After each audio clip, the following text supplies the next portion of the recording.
नमस्कार। हम हरीश्वर राय एगो भोजपुरी गीत लेके आइल बनी।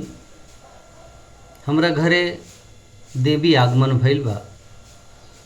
ओही आगमन पर हम एक गीत के प्रस्तुत कर रहल बनी कि तू पधरलू तयांगन, तू पधरलू तयांगन, अंजोर हो गइल रहे मनवा मलिन मोर गोर हो गइल, रहे मनवा मलिन मोर गोर हो गइल। सर्दी से लुक्कड़ से तोहके बचाई, सर्दी से लुक्कड़ से तोहके बचाई, तोहके पढ़ाइब हम तोहके खिलाइब। कई कई है मनन मन, कई कई है मनन मन, विभोर हो गइल रहे मनवा मलिन मोर गोर हो गइल, रहे मनवा मलिन मोर गोर हो गइल।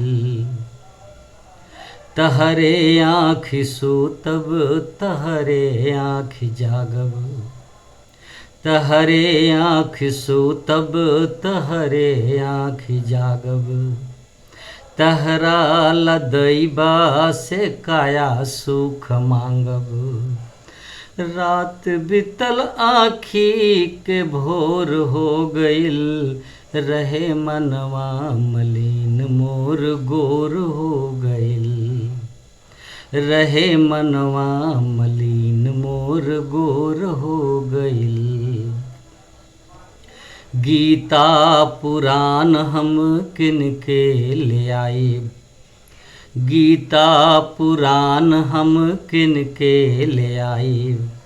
मानस के लोरी यस गा के सुनाइब, गीता पुराण हम किनके ले आइब। मानस के लोरी यस गा के सुनाइब। अब रसे रस हमरा पोर पोर हो गइल रहे मनवा मलिन मोर गोर हो गइल, रहे मनवा मलिन मोर गोर हो गइल। तू पधरलू तयांगन अंजोर हो गइल रहे मनवा मलिन मोर गोर हो गइल, रहे मनवा मलिन मोर गोर हो गइल। धन्यवाद।